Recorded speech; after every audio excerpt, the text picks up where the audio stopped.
Good evening, everyone. Thank you for joining us for Hatching Ideas today. So before we start and I hand over the controls to our moderator, I would just like to give a shout out to our sponsor for this webinar, UCL. So before we start, we just have a small video that we will play regarding UCL.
That was our sponsor, UCL.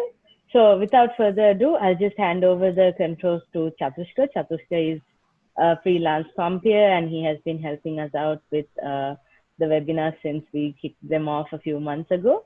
So Chatushka, you can go ahead. Thank you, Parami. So a very warm welcome to our panelists that have tuned in. Also a very warm welcome to the audience that has tuned in. So we have four interesting personalities, vibrant, ambitious, dynamic panel today. So it's an absolute pleasure and privilege to moderate this discussion on hatching ideas. As you know, the pandemic has been a complete black swan event. It has been unprecedented in nature, that has had global implications that no one absolutely imagined.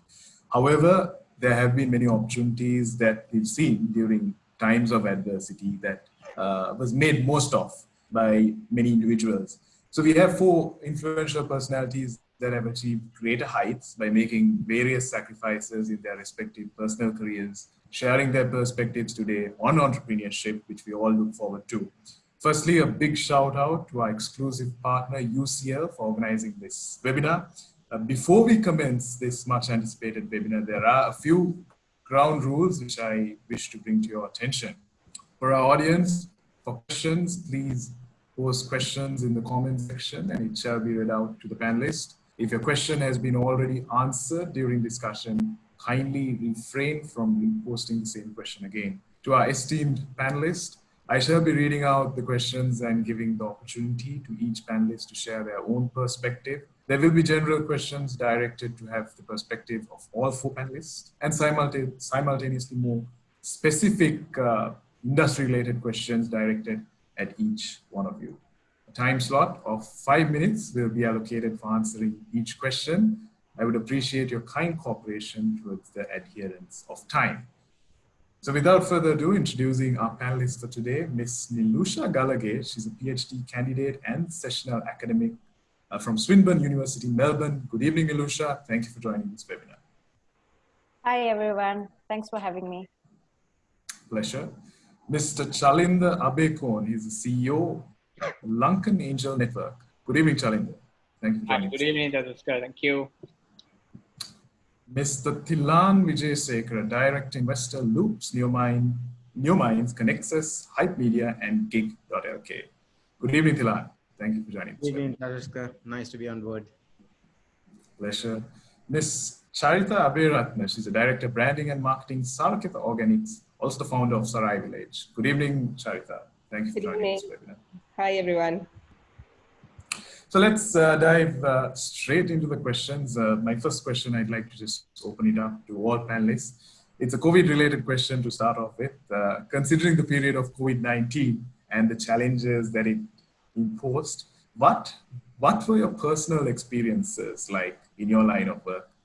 So I'd like to start off with Tilan, if I may. Yeah, sure. Well, from a personal point of view, there's a lot of adjustment, obviously. And from a business point of view, it's all interrelated now, right? When you're on your entrepreneurship journey, it's very different to your corporate journey. And unfortunately or fortunately for me, I actually left my corporate journey only last year. And so it's like a major shocker for me as soon as I entered this sphere.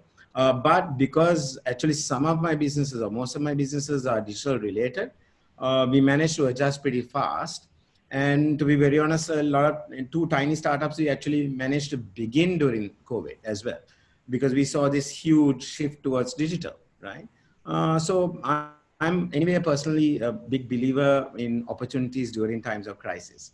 And that's what I try to adopt really. Keep a very positive mindset, obviously remote working. Some of our businesses like Loops, we were 100%, almost 100%, let's say 95% remote working, but we had about 100 people all around the place doing the work. And to be very honest, efficiency actually went up. And we saw a lot of people stepping up in the organization, right? So those were some personal learnings that we had that like where, empower some people and they really tend to step up. We had some great opportunities. And example, Loops, we actually grew. We actually grew our consumer base and our value increased as well over the last few months as a digital agency, and our creative team in our subsidiary grew as a result of that as well, because we just started looking as an integrated solution vis-a-vis compartmentalized solutions, and that gave us a huge advantage in the market. But then last year we got into this AI IoT company. We invested a little bit last November. So that was a little bit of a disaster, right? Because we're into a bit of a high-end, segment, and nobody's kind of investing in that segment right now. So we are waiting for the market to really bounce back, and we're sure it will. We just need to figure out, the timing and be patient and wait for the right opportunity to strike. Yeah. Thanks, Tilan, for that insight. Being patient indeed was the key word that I could grab from it. Charitha? Yeah, so for me, well, it was two different aspects, because with Sarai, it's tourism. So it sort of shut down. So I basically didn't have anything to do with tourism at that time. But with Saraketa, because it's a food service company, and we had a home delivery service that was active. I mean, it was the most chaotic time of my life, but it was also the most growth that I've had, and for the company as well, because we never expected the sort of demand that we would have. Because before COVID, we had a home delivery service. We are an export-oriented company. Almost 60% is export-oriented. But our home delivery was our most smallest segment. But overnight, from delivering 100 orders a day, we had to deliver 1,500 orders. And we were not ready for that sort of, this crazy, the amount of orders that we've got. And apart from that, I had to manage the customer relationships, right? So I was alone. I was the only one who was working from home. Everyone else was at the factory packing. My executives, even our accounts teams, everybody was packing boxes, and I was the only one in front of a computer dealing with customer complaints and, requests to send products to their homes. There were like newborn babies, like 6 to 7 month old babies who were not, without food. And there were pregnant mothers who were saying, we don't have anything to eat. So it was like the most chaotic time of my life, but then we managed it. We managed to deliver all our orders. And then along with that, we were able to actually improve our IT infrastructure, because a lot of things that we never thought of, we were able to, the things that we would have taken another 3 years to implement, we got it done in like 1 to 2 months. And now we are geared to do even 1,500 orders a day right now. So actually our business grew. When it comes to the local market, it grew over 300%, but obviously it's not back yet because we are an export oriented company, and the freight rates have gone up, about 400%. So we have to now try to catch up with the local market, because at the end of the day, we are trying to, the core business principle is to support local farmers. So people also don't understand that, we have to get revenue back to those farmers who depend on us. So it's been a bit of a chaotic time, but actually a very good experience. And now we are geared to do something much better right now. So maybe a silver lining out of a very dark period, yeah. Thank you, Charitha, for sharing that experience with us. Chalinda? Right. I mean, to be honest, the first 6 weeks was a complete blur. I don't recall much of it because, I mean, from us, we were launching a fund, which was one of the first angel funds. We did it, I think, 7 days or 8 days before the lockdown happened. So everything was geared up to that, all the plans. And immediately when the lockdown happened, all that came to a halt. At the same time, I have a portfolio of companies. Some were disastrous, it immediately came to a stop. And even the ones which had, a certain level of tailwind had massive operational challenges, because as Charitha mentioned, the orders and the demand just, shot up overnight. So managing some of that was incredibly tough. I don't think I had much sleep in the first 6 weeks, starting from that whole second week of March. And the little sleep that I also got was, I was thinking of Excel sheets and numbers that were running in my head, which was quite annoying. But that's part and parcel of, what we do. Very interesting thing. So, I mean, even before somebody asked me, what were some of the, lessons, I think the main thing we realized is we found so many things that we should not be doing. So there was, not advice that we could give in terms of, this is what you should do, but we had plenty of advice in terms of saying, this is what you should not do in these respective businesses. A lot of people were talking about pivoting, but then we realized that if you pivot your business too fast, you might even burn your existing reserves much more faster. So a lot of these learnings, trying to put into place. But since then, I think the other challenge was there's a lot of demand on you to make very fast decisions. And when you have that pressure, the challenge is you lose the opportunity to do critical thinking. So you look at some set of data, it might be good, it might be bad, it might be incomplete, and you just go with your gut, and sometimes it works out, sometimes it doesn't. So you have to kind of, learn how to do some of these things on the fly. Now it's a lot more interesting now, I would say. The whole landscape has changed. Certain businesses which, didn't really exist in Sri Lanka has now all of a sudden emerged, and certain businesses which were driving the economy has completely collapsed, similar to, tourism being one of them. And we are also seeing a lot more entrepreneurs.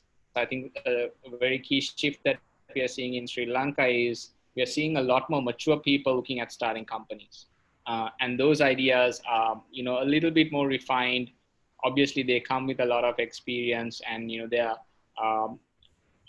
vision is much more bigger and much more refined and long-term. So it's an exciting time to be in this space. So, yeah. Thank you, Chalinda. Last but not least, Nilusha, connecting with us all the way from Melbourne. Yeah, so it's interesting how the COVID situation has impacted all these different personalities. And I mean, in terms of me as a PhD student in Melbourne, for me, I think the first few weeks, it wasn't much of a difference other than the fact that I couldn't go to uni anymore. But everything was, transited to online. So even the lectures that I was taking, it was anyway a bit of a blended module. So there was a proportion of it which was online. But after the first 3 weeks, we had to transit totally to the fully online mode. So at the beginning of it, I wasn't really feeling much of a difference. But towards the fact that, we were continuing with the restrictions and all of that, I felt, okay, this is a kind of an opportunity for me to utilize, because I was having more time in my hand rather than the fact of me going to uni and, being there from morning to evening. So what I did was I actually used that time to start writing and started working on a literature paper as well as a chapter for a book publication. So, I mean, there are a lot of people who see it in different ways. I mean, if you're an entrepreneur, then you're involved in looking at opportunities and so on. But I mean, rather than looking at how difficult or how challenging or how negative, those perspectives, it was, I mean, for me, unlike, I would say, unlike other students who seem to be challenged by this, I've tried to do my best in looking at, okay, what can I use this time for? Because I'm probably never going to have this opportunity again, because it's a lot of time at hand. You don't need to commute to uni anymore. You don't need to stay there for many hours. So even if you're at home and, juggling a few things, you have so much time that you can think and, utilize for something good. So I guess, I mean, I would say this is an extremely good opportunity to invest that time in something that you would see results in a couple of months. Thanks, Nilusha. Indeed, good opportunities during times of adversity. My next question, I'd like to move on to Chalinda. So something we very often hear is that you did mention in terms of emerging entrepreneurs as well, and something that we hear is that you have a brilliant, you have a concept and you believe that it would be commercially viable, but you don't necessarily have a source of finance. You don't have the necessary investments. There is a financial limitation to commercialize your product. What are some of the sources of finances available for young entrepreneurs? Would you recommend obtaining a bank loan or raising private equity, or merely bootstrapping, just depending on your personal savings from your first sales and moving on? Right. Great question. Complicated answer. So, I mean, first of all, just to give you an understanding, when we talk about entrepreneurship and when we talk about startups, the companies that we are referring to are designed to scale very rapidly.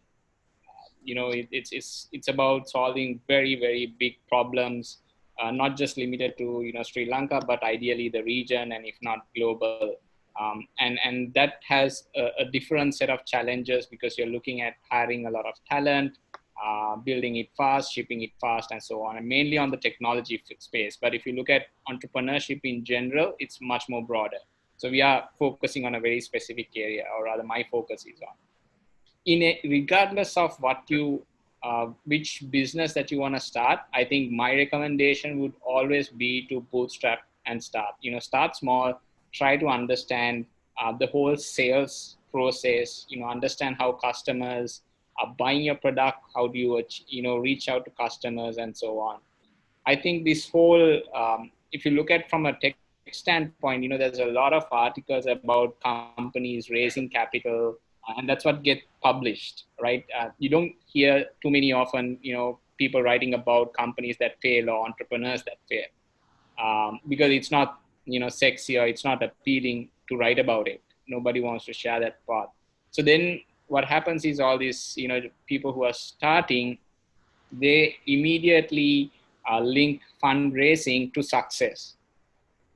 And you should always try to avoid that, because more than the fundraising side of it, I think building the product or whatever that, whether it's a tech product or whether you're just baking cupcakes, doing that whole process and selling it, there's a lot of learning that comes through it. That's partly one. In terms of sources of funding, there's a very famous quote that we use: money can't solve all your problems, but money can solve all your money problems. So if you look at your problems, if you can differentiate what are your problems which are related to money and what are the problems that are not related to money, you will find very few problems on the right-hand side, right? So you realize that having money allows you to solve a lot of these other things, whether it's hiring and so on. But then the source also depends on what type of a business you want to build in. So if you wanna build a lifestyle business where you wanna quit your corporate job, have a little bit of freedom, but you wanna have your weekends to yourself, but you still need capital, I would then first avoid approaching an investor or an angel investor or even VC or whatever money. VCs won't be anyway interested in at that early stage, but typically angel investors. And the reason is, from an investor standpoint, they're looking at returns, right? They're looking at a return that they can get better than putting it on a fixed deposit or some other asset class that is available. And until you understand the whole process of building a company, and then having that skin in the game, as we say, it's always better to try to bootstrap and take it further so you get an understanding of what it means. If you're looking at growing, then there is obviously funding in terms of for tech. Again, I can talk about tech, which is what I know. ICTA typically has a grant scheme which they just closed, where they give about, I think, 1.5 million rupees as seed funding. But more than that, it's a grant. But more than that, they also bring in, I think, closer to $15,000 to $20,000 worth of support in terms of credits and so on, which adds value to you. Facebook credits, AWS, and so on. In addition to that, I think we very recently had the Slascom also ran a program where they also gave a grant along with IT Nudge. From an investor standpoint, so we've raised a fund. We have a 100 million rupee fund which is committed, and another equally amount which is pledged by 100 LPs. And we are looking at actively investing in companies. So we opened up application. I think we received about closer to 100 in the first month. We started the evaluation process. So that's one source. But then if you know someone, you can, it's about Colombo, right? It's a 2-degree separation. Network yourself and find an investor. Thank you, Chalinda. That indeed was a very comprehensive and holistic perspective that you shared. Moving on to my next question, I'd like to direct it to Charitha. We've seen many opportunities during the times of adversity, as we discussed. There have been new startups emerging during the period of crisis. We've seen individuals looking at survival and leveraging on creativity. But how do you build a sustainable business model? Now, if I take the example of daily essentials, for instance, I've seen many people jumping on the bandwagon and getting the licenses, permits that are required to distribute daily essentials during the period of crisis. They've been very proactive. They've addressed the need of the hour. They've got all the permits, licenses available, distributed vegetables, fruits, groceries, but they're not able to sustain that business model. So how do you build a sustainable business model is my question. So when this whole situation happened, we saw even the larger companies today, they were unable to cope with the volume of business that was coming their way. Nobody was actually ready technical wise with technology, because a lot of larger sites were also crashing, and some of the smaller players were actually able to manage it better. And then we started seeing so many little smaller companies mushrooming everywhere. And I think they all saw the opportunity, but maybe didn't think through exactly how to manage the entire the life cycle. And if you look at it today, most of those people that opened up are not existing anymore.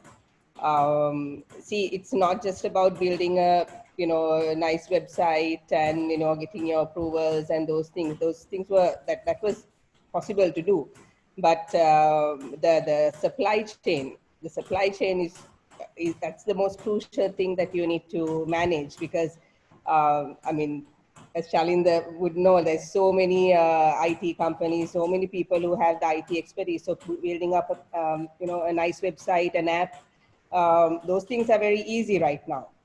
But then the whole life cycle of especially a food company starts from the produce, the farmer, then the transportation, getting it to a warehouse, having the right infrastructure, the cooler rooms, then from there to getting it to the customer, then again a logistics partner who's not going to fail you.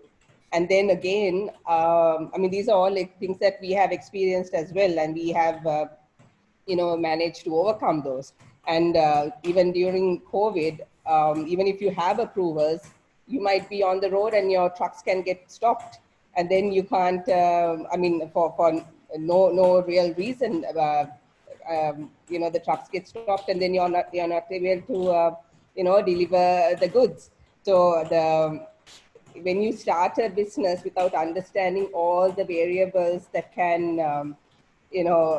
go wrong, that's when most of these the companies that have started are not existing anymore. So it's very good to take that opportunity and jump in, but it's very important to do that feasibility and understand every single pain point that might crop up.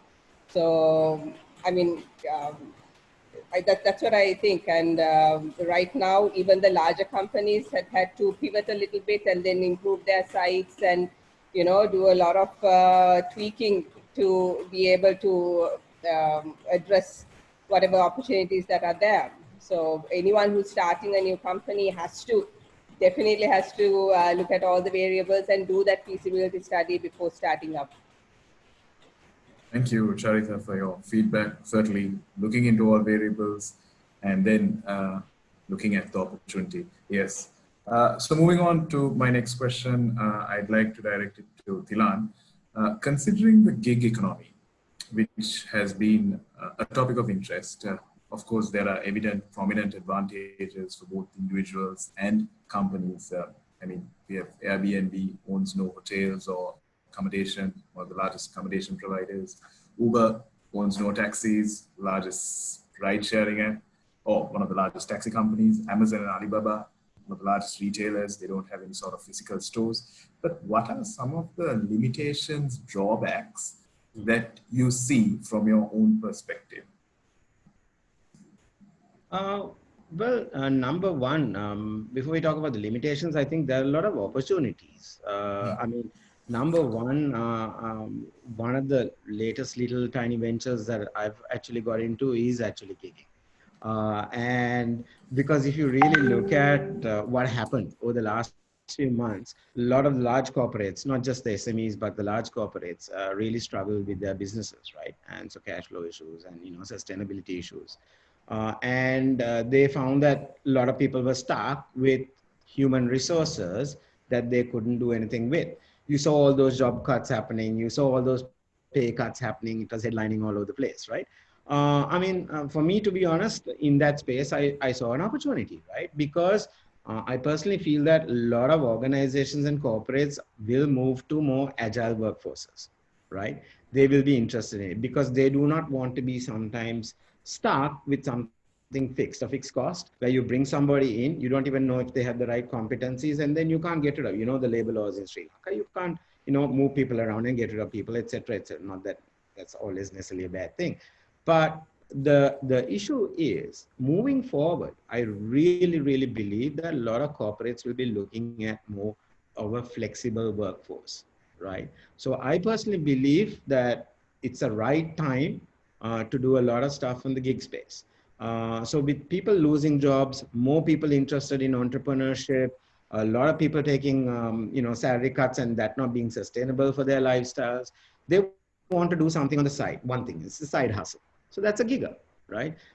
Some people, look, I mean, there are very, very talented people out there who sacrificed, their careers to be a housewife or a house husband or whatnot, right? They are looking at coming back because if the spouse is having a bit of a struggle financially, hey, this is the time I can pitch in positive again, right? And then people who've lost their jobs, etc., they are looking at even full timing, right? So it's not just a side hustle anymore.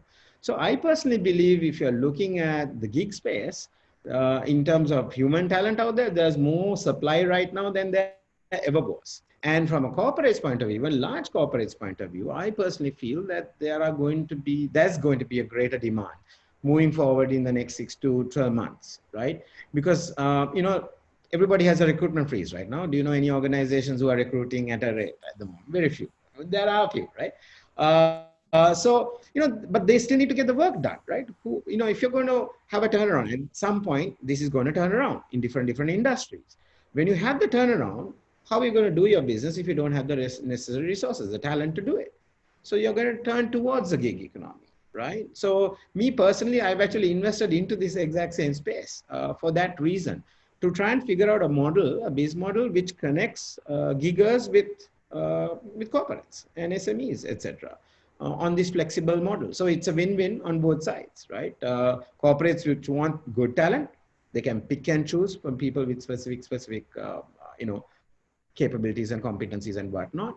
People who want that side hustle or full-time hustle or whatever now have access to some of those corporates, because the problem with a lot of giggers is they don't have access to some of those providers, and vice versa, right? So I personally believe more than the limitations right now, there are more opportunities cropping up, and that's the way I've been wanting to look at it. If you look at limitations per se, laws, there are not too many regulations protecting giggers, as an example, especially in countries such as Sri Lanka, right? We don't have too many laws and regulations protecting people. And then, standards and things like that, then payment processors, there are a lot of question marks. So these are some of the pain points, guys like me, and I'm sure there are other people out there who are looking at some of those pain points and trying to figure out a biz model to solve that and capitalize on that opportunity. Yeah. Thank you, Tilan. That was indeed a very captivating and engrossing response that you shared.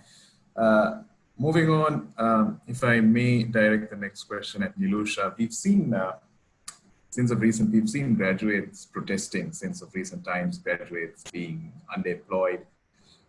Should entrepreneurship as a module or as a subject be taught at tertiary level education so that there is some form of direction and guidance provided to students? And do you reckon private institutions are regulated? Also from a PPP's perspective, what is the support out there for entrepreneurs and in terms of a support infrastructure for the startup ecosystem in Sri Lanka? Okay, so that's a lot of questions there. But then, it's very interesting because when I started off, initially I was lecturing in marketing, and Tilan, who we have here, was one of my lecturers as well with CIM. I must say it was, it was a good experience. But see, there were a lot of people who asked me the question of, okay, you were in the teaching area of marketing, and then, now you're doing a PhD in entrepreneurship, right? So the reason for that was mainly because it was based on the need. During the latter stage of my career in Sri Lanka, when I was teaching a module in professional development, I observed that a lot of graduates had this aspiration of wanting to become self-made. They wanted to become entrepreneurs and, so on. So there was a trend, because I think a lot of universities or institutes in Sri Lanka, educational bodies were or still are preparing graduates to be employees, make them fit enough for the industry.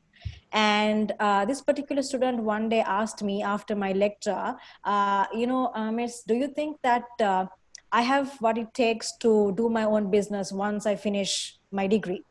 And then honest to my heart, I knew that the answer was a no, Because if I relate on the topics that Chalinda and Charitha spoke about, building a business model, to have a scalable and a sustainable business, they need to have that knowledge come in. I mean, of course, there might be exceptional cases where they will learn all of this through experience, maybe. They don't really need to have an undergrad as such. But for an academic perspective, it's very important that you build that entrepreneurial mind, irrespective of whether you want to be an entrepreneur or whether you want to be an entrepreneur who is working for a company, right? So, I mean, my understanding is that currently in Sri Lanka, because my PhD is also focused in this area, entrepreneurship education, and there is quite a large gap because there are a lot of institutes who are not even including this as a minor topic, I would say, who's not even having it as a module. But on the other hand, there are also institutes who are offering degrees in entrepreneurship. So there is a little bit of, I would say, a trend developing. But for example, your sponsor, UCL, I know for a fact that they have, as an extracurricular activity, they have a youth entrepreneurs club.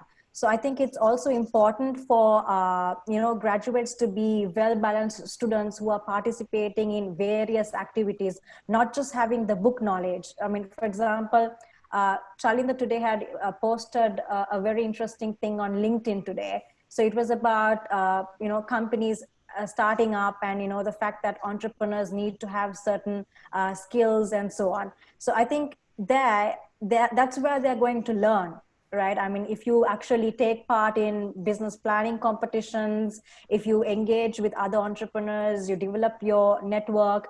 So all of that is, you could gain all of that in your tertiary education, that 2 or 3 years that you're going to spend before you probably go into your parents' business. You could be joining your family business, or you could be aspiring to become, an entrepreneur, have your own startup.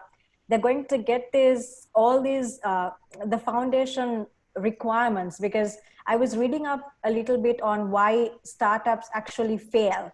And a main reason in Sri Lanka, a lot of people comment, that was also a research that was shared to me by Chalinda before. And that was mainly because the lack of knowledge and the business acumen that they don't have, and even factors like the right attitude and skills. So where would they get this from? Of course, I'm not saying that it's just tertiary education. The fact of employability and entrepreneurship, these are areas that need to be built in from school curriculum to tertiary education, I would say. I mean, that's my view as an academic. Thank you, Nilusha, for sharing that insight. My next question, I'd like to just focus on human resources. The lack of talented employees is often the first obstacle to the successful implementation of a strategy. During the startup phases, many ventures cannot attract or find it difficult to attract top-notch employees. So the founders would likely perform the more crucial tasks themselves without getting help or without any sort of recruitments. They would likely get underqualified and inexperienced employees and support them in terms of grooming and mentoring them. And then subsequently, they would pretty much look into high caliber employees. Is that a solution? I mean, for any individual that is about to start their own venture, when they find difficulty in recruitment, is this a strategy, or is this the trend that needs to be followed? I'd like to direct this to Charitha as well as Chalinda. I know, Chalinda, you've got a hard stop at 6, so I'll start off with you. Sorry, guys. I need to apologize. I have another engagement which starts in about 6:15. I think, Nilusha, if you look at why companies fail, there's a lot of research done on this. There's a very famous infographic done by CB Insights as well, why companies fail. I'll just start off there. And you talk about product market fit and everything. My personal opinion on that is slightly different. I think whether you fail because of the founder, right? It is your responsibility to hire people, to be able to be convincing for them to join. Um, Typically in Sri Lanka, every time you fail, you tend to blame the government or the education system or the market or someone. It's easy to palm off the blame to someone else than blaming yourself, right? Even so, similarly, when you want to start something, you need to be first convinced that there is a potential in what you're trying to do, right? And then it's about identifying one or two people who also share the same ethos as you. And how do you find them? So that the way you find that is you need to speak to people, as many people as you can, and you start off with your existing network that you have. Tilan mentioned about the gig economy. So, a challenge that I'm having these days is, I'm looking for I'll give you a specific example. I'm looking for a financial analyst. So, somebody who will take responsibility for the portfolio, look at everything. And all the CVs that I get is from giggers, right? They want to work for 2 hours, 3 hours. And I'm like, I don't think you can do this work in 2 days or 3 days because it's about a company. And it's about, you're responsible not just for one company, but a portfolio of them. You need to be able to do it. But I think the mentality is such that, they want to have that vibrant, diversified interest so that you get to focus on. Maybe I'm a bit old school in that sense. But to answer your question, how do you recruit? I think the first thing is you need to stop looking for a silver bullet. You're not going to get it right the first time around. You're going to hire a few bad apples. You're going to get into trouble. There'll be a bit of drama, but you sort it out, but then you learn from it. So the first thing, that's why I said, it's much more easier and faster to learn from your mistakes than learn from successes, right? When you're successful, or if you're following someone who's successful, you don't know. It's very hard to link it back. It might have been timing. It might have been luck. Somebody would have helped, and it's very hard to replicate that. So the way you go about is you want to bring in a few people that you trust and who believes in what you are doing. And one of the mistakes that a lot of people do is they bring in people that also think exactly like they do. So if you're Chaduska, you're starting, and if I'm coming in as an employee and I'm not going to challenge your decisions, if you're not going to work together, and if you're looking for a yes boss, no boss kind of a person, then it's going to be very hard to, get things done.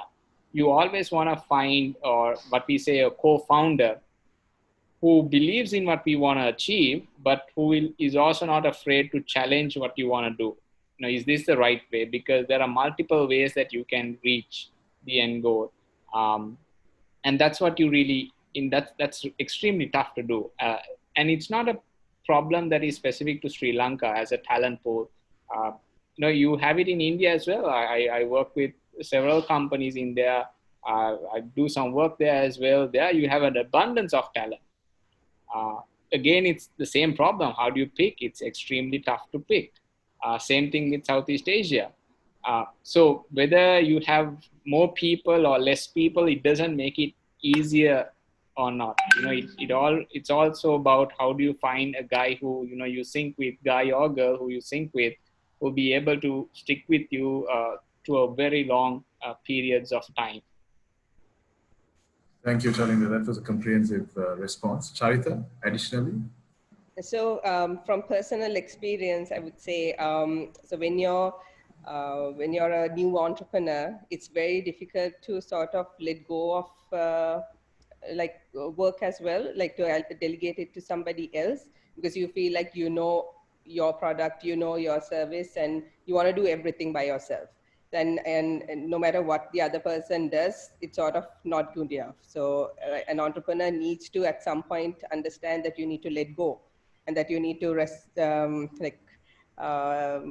rely on other people and trust them to actually get the job done. And that is actually a very tough thing to do, and it takes time. It took time for me because I've always been told that I try to keep everything to myself and nothing is ever good enough.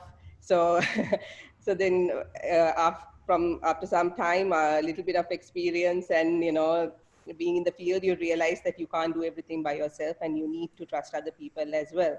And for me, what has always worked when I'm recruiting people is hiring for their personality more than their education or experience. I always keep saying, because most of the time that we are awake, we are at work. You need to have people around you that you get along with and that kind of sync with.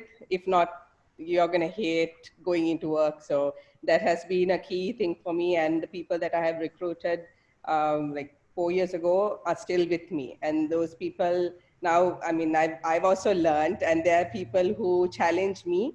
And so because I always say, I don't know everything. I'm also, I mean, I'm still a startup basically, right? So I also don't know a lot of things. So I like people who challenge my ideas and, try to, who's passionate about the business. So thankfully, I've been able to find people like that. And the reason I found that is because I found people who are, who have a good personality and who I find fun, basically. Right? If I find the people that I work with boring, I don't think I'll want to go to work the next day. So that seems to have worked for me. And the same kind of concept I have taken to my husband's company, which is Saraketa. And anyone that I have hired in that company also has stayed with us for a very long time and it does really well. So I think I feel like I'm a good judge of character now, and I've I've been able to hire some good people. So I'm very happy with our team. And yeah, hopefully after they see this, they'll stay with me for longer. Interesting perspective, Charitha. Thank you for sharing that. May I share something on that? Sure, Tilan, go ahead. What they're saying was very interesting, right? I went through something personal, learning curve myself on the same front. When you say top-notch employee, what do you really mean by a top-notch employee? Define that, right? Because sometimes we see people, now I came from a corporate perspective, moved out last year. And I thought, I've seen some really, really impressive, talented people in the corporate world. So for one particular business some time ago, a year and a half ago, I recruited somebody from the corporate world who I thought was very, very talented, right? Top notch. But co-founder, CEO, failed miserably, right? Because he was very good from a corporate perspective. His mindset also is based on that. So in corporate life, we know how things are. We have teams, we have people to do.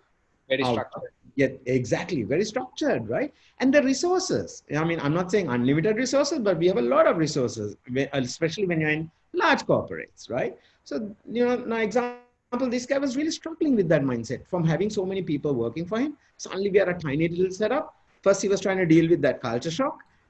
You got to do everything from being the PM to the CEO, right? How do I deal with that? Money doesn't come. Things go wrong. How do I convince myself to be agile? How do I keep changing? It's not easy. It's not easy for a typical corporate animal, right? Chalinda, it's a very different animal in this sphere of being in entrepreneurship, especially startups. It's so much harder, right? And we actually had to shut that business down, right? After a year and a half. But when he started another one, we still went back to this guy. Now this guy was feeling the pain. Let's put it that way, right? When he came on board again as a co-founder of the next business, he realized, okay, now it's do or die for me. Now, 1.5 years experience into the game, he was ready. Initially, top-notch employee, not ready, right? So that's one experience. Then the latest little startup that me and my business partner went into, the first thing we did was, look, I mean, it's always a question. We have a lot of ideas. We don't have people to put into those, right? Me and my business partner are like tiny little seed investors and guiders and mentors or whatever. So we need people to run them. We need people to work for us, right? And it's very, very hard to find that talent. So this time we did not pick somebody from corporate world. We went with somebody who's already cut his teeth and actually failed in a first initiative. And this guy came on board and we see the traction now. So these are two very personal stories that I've been part of and experienced myself. The learning curve is very different. What you mean by top-notch is very different in the two worlds, right? And that's my little learning that I've had. That's a very valid perspective that you shared. Thank you for bringing so much of insight by sharing your input, Tilan. So moving on to my next question, it's actually directed at you. After defining and redefining the business and verifying its basic soundness, an entrepreneur should determine on possibly business expansions. Is there a right time for it, is my question, thinking of providing your product or service in a global scale where you have more opportunities to acquire market share, you can build a global brand, you can diversify your risk in one particular country. If, for instance, if a startup venture is doing well locally, what would be the ideal time for the venture to look at the global market? Is there something called ideal time? Firstly, I really don't know whether there's anything called the ideal timing anymore, right? Number one, look, I mean, what do you look for in a startup, right? And especially if you're going to invest in a startup or start something, firstly, we want to find the right idea, right? And we think that's the most important thing. To be honest, I don't think so anymore, having failed so many times, right? Idea means absolutely nothing now, right? You can have a half decent idea and succeed versus a brilliant idea and not have some of the other elements in place. Good example, if you got the wrong team members on board, it's not going to succeed, right? Forget funding. Funding, I think, is irrelevant in the beginning, right? You've got to have the right business proposition or a good value proposition. Have you identified a certain gap in the marketplace or a problem or you know, some sort of issue or social issue, business issue, whatnot, that you can provide a solution for? Then can you build a business model around that or a value proposition around that, which can be monetized as well, right? No point having a billion value proposition if you don't know how to monetize. So a lot of people fail in this. They think they got a billion business proposition, but they haven't even followed through in terms of identifying how we're going to monetize that. And they want to go international. How can you go international with something that you don't even know how to monetize in a local market, right? In your test market, right? So I personally think sometimes your question, to answer your question more relevantly, timing is really, really important. You can have the best business model, best idea, best team together, but if you get the timing wrong, it's not going to work, right? Sometimes, you know, there's a little bit of luck involved as well when it comes to timing. If you're too ahead of the curve, you can still fail. If you're just past the curve and there's competition coming in, it's a red ocean. It's too late, right? So getting that timing right, yeah, I think, especially if you're going international, if you got the rest of it right, business model, monetization plan, everything is right, and you've identified a certain market, even different country, where it's a right time to enter, that might be more important than having the brilliant idea somewhere else, whatever. To me, that's how I see it. You know, timing also is as important as every other element, right? Sometimes a little bit of luck, to be honest, apart from the science behind it. Interesting perspective, Tilan. Thank you for sharing that. Charitha, my next question, if I may, I'd like to direct it to you. We've seen many restaurants opening up during the period of COVID. Many startups have initially started operations as a virtual enterprise, as a ghost kitchen, because the founders cannot produce in-house, hire employees, and they can reduce the real estate footprint drastically as well. Food industry is a booming industry. You've got food service delivery partners quite active as well. And amid COVID-19, this model has been quite profitable. Considering that, is this how a restaurant entrepreneur should think, where they first look into a virtual enterprise, assess, engage in terms of the orders, assess, engage in terms of the profitability, and then think of investing in a physical restaurant?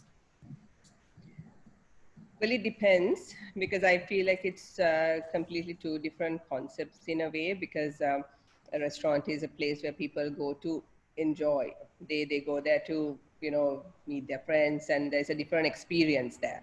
So that, and, you know, at a situation where there's COVID and there's lockdown, then it makes sense to open up online and, you know, go that route. But then when it's not a lockdown situation, I feel like you need both options, because obviously you might order, there are so many options to order from right now. So if a restaurant only has that online presence, their market might be really limited. But then if they do have that restaurant also, I think they are capturing a different market as well.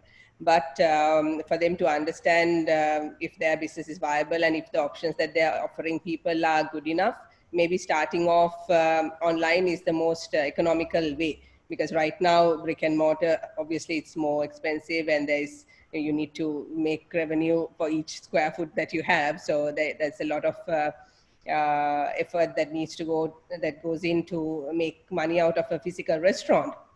And online, you can gauge the whether people actually will take your product or not. That initial feasibility you can do with online.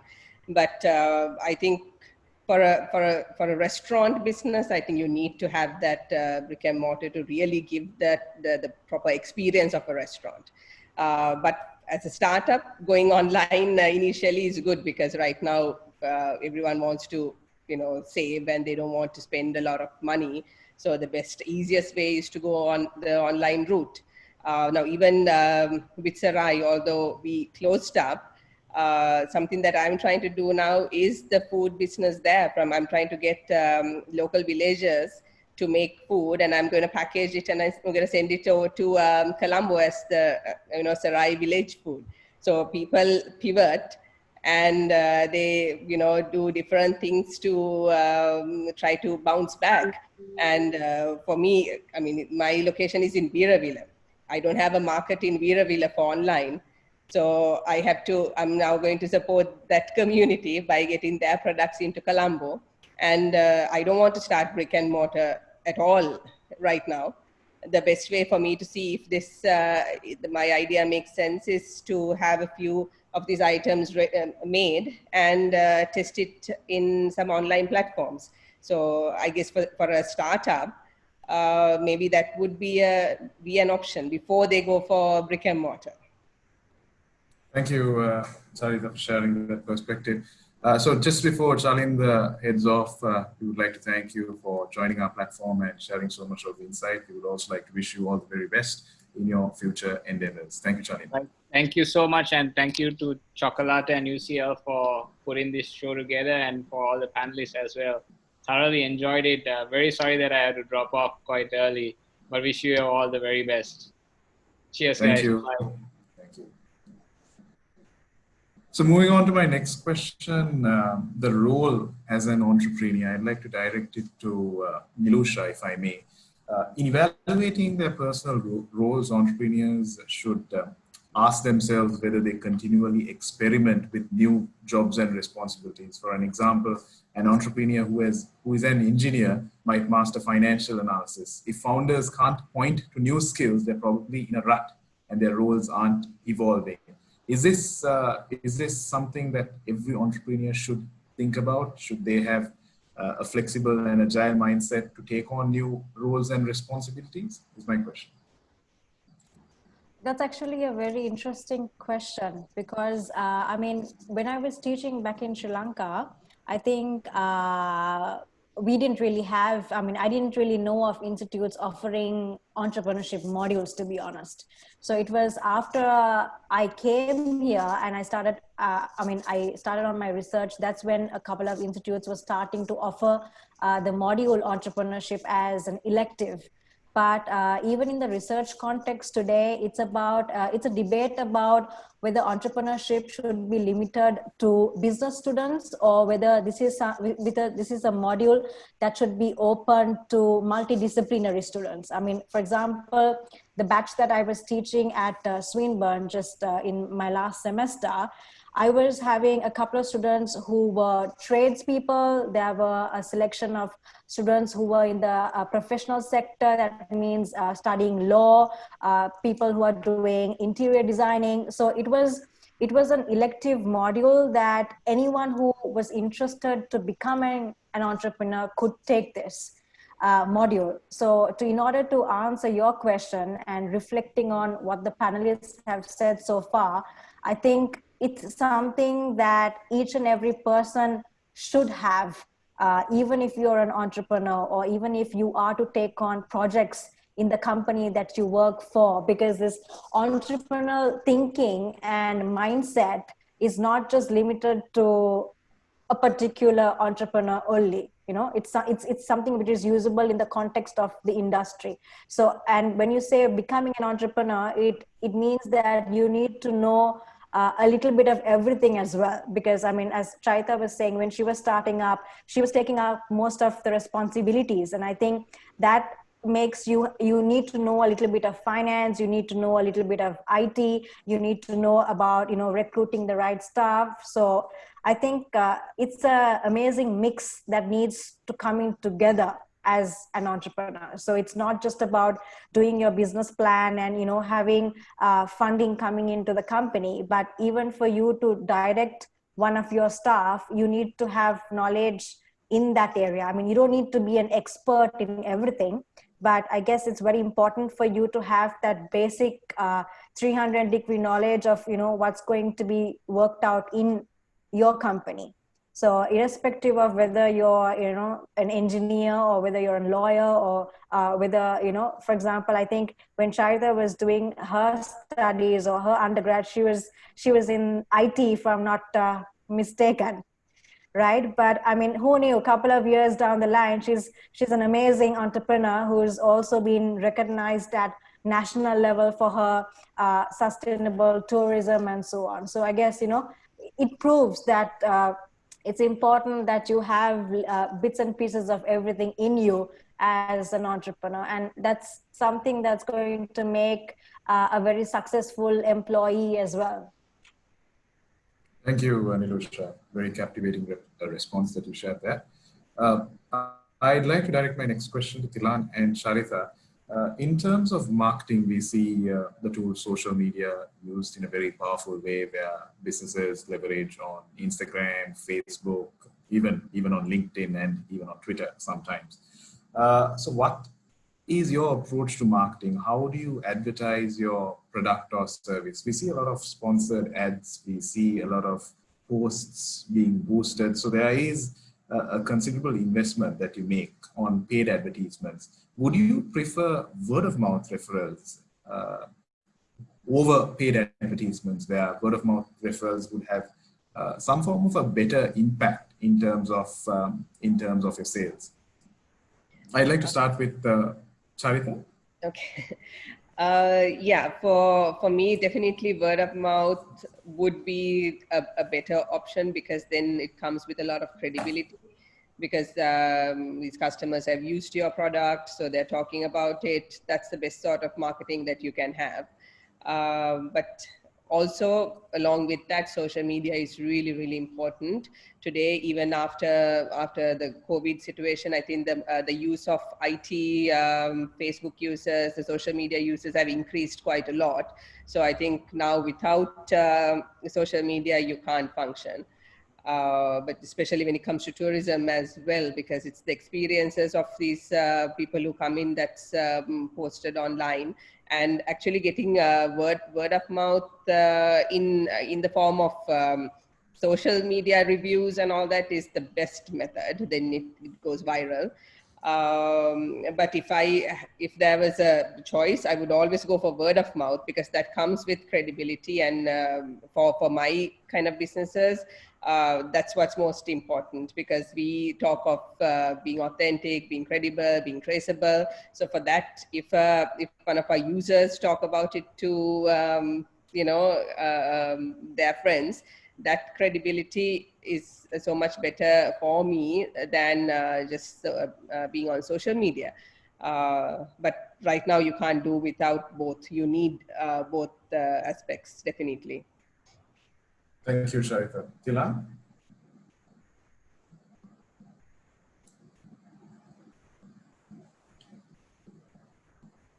Tilan, you're on mute. Sorry about that. So slightly different perspective on this, because I happen to have a few businesses in the space as well, right? So I see some of the trends that have been changing. So example, loops, connectors, the integrated marketing, digital marketing, and then hype, which is content marketing, right? And platforms. So the trend I've seen is, look, I mean, earlier on you had the big boys, still focusing a lot on traditional media because they had the big budgets, etc. And a lot of people really didn't understand, even the digital guys in the big boys didn't really understand digital and social media marketing, right? So they were less focused lesser in this space. Versus the startups, entrepreneurs, SMEs, and larger SMEs were capitalizing on social media much better, I felt, right? And that's where I think, like Charitha mentioned, you need to find the right mix anyways. But now the additional problem I see, to be honest, for smaller players is that, the large corporates and the large brands are really creating a lot of noise. Look at your own, social media platforms, your own pages, whatever that you follow. There's a lot of clutter in there. I'll guarantee you that over the last 5 months, right? Huge. Because what happened was a lot of budgets shifted by the big boys from traditional to digital because of the budget cuts across. So that creates another challenge for smaller players, right? I'm sure some of, the entrepreneurs out there will be facing this now. So my perspective is that your traditional way of doing digital and social also has to change now. And you have to pay a lot more attention to your content and creating some cut-through content. Be a lot smarter, do a lot more micro-level targeting, right? Because now even the big brands are doing micro-level. I mean, I go in day out, sometimes I convince people, the big brands do this. So the smaller players have to do this. So depending on the industry that you're in, as a startup or an entrepreneur, this balance changes versus, how much of word of mouth can really carry you versus the amount of digital and social media marketing you need to do. Because the bigger you are, probably the skew a little bit more maybe towards digital social and less on word of mouth. It's not a formula that you can really follow, right? But the smaller you are, obviously budget constraints and other issues, you would want to get more word of mouth. But like you said, you have to have credibility, you have to have authenticity, you have to have delivery of that service experience, right? If you are into service as an example, people have to come in, experience you, then you capitalize on them to create your word of mouth, right? I mean, what we call influencer marketing, too many people get carried away, in my opinion, with large scale influencer marketing. I personally believe, you got followers, everyone here, I'm sure, has more than 1,000 people following them on each platform, right? 2,000-3,000 sometimes, right? We are all influencers. I've been used as an influencer, right? I don't have these huge followings, whatever. It's just that I have more credibility than sometimes a large influencer, because the small following I have or you have knows you, they believe you. So if somebody comes and experiences, let's say your restaurant, your hotel, your little whatever shop, whatever, and then you can get them to promote you, that's, I believe, much more powerful sometimes than, the sponsored ads, right? And that's where that balance is, right? It's not the typical word of mouth. How do you now harness digital to create that word of mouth as well? It's a different space that you need to start thinking of, and you need to be smarter now as a smaller player. Brilliant perspective, Tilan. Thank you for sharing that. So we've just come towards the latter part of our webinar, and there's been so much of information and insight that has been shared. But just before we wrap up, I would like to seek any sort of concluding remarks that you would like to probably share with the audience that has tuned in. If you have one piece of advice to someone just starting out, what would it be? I'd like to start with Nilusha. Well, if you are starting out, then I think hopefully you have had that right grounding. Even if you haven't, that doesn't matter, because some of the successful entrepreneurs today actually didn't even complete their education, I would say, right? But I think the most important thing that as a startup entrepreneur is you need to have that drive and passion in order to make your startup to a scalable business, and then hopefully an SME, and then a larger corporation, so that individualistic characteristic is quite important, I would say. I mean, not everyone can be an entrepreneur, that's for sure, and that's something that's been debated in many at multiple levels. And for example, I mean, I would say myself that I'm definitely more of an academic and, not really an entrepreneur. But how I even got inspired into this is because my husband was an entrepreneur, and he didn't really come from a very high educational background, but his drive, his wanting to take risk, and, his networking power, that's quite important for you in order to be an entrepreneur. Thank you, Nilusha, for sharing those concluding remarks. Charitha? What I would like to say is that, well, you can't really plan to be an entrepreneur from your childhood. I was never that. I didn't, for a very long time, know what I wanted to do. Like Nilusha was saying, I studied IT, I did software engineering, I did C++, I did all sorts of programming languages. I don't even remember those anymore. But then I started working at Wijeysekera, like completely different fields. And then I got myself a Fulbright scholarship, and I went to the States and I did entrepreneurship. And that's when I realized that's where my real passion lies. And everything that I've done up to now has actually supported me in doing my business. So my IT background, everything that I've done has now supported in doing what I'm doing right now.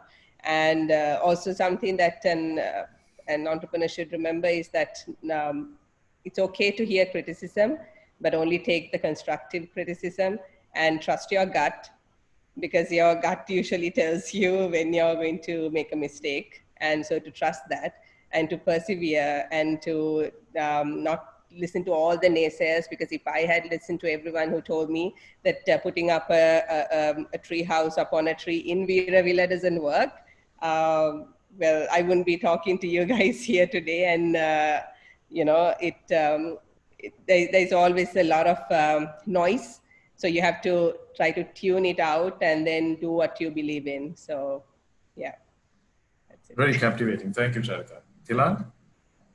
Well, for me personally, I mean, 19 years of age onwards, I was built as a corporate animal, right? So I was not built as an entrepreneur. I did not have that. I mean, I was always known as a risk taker.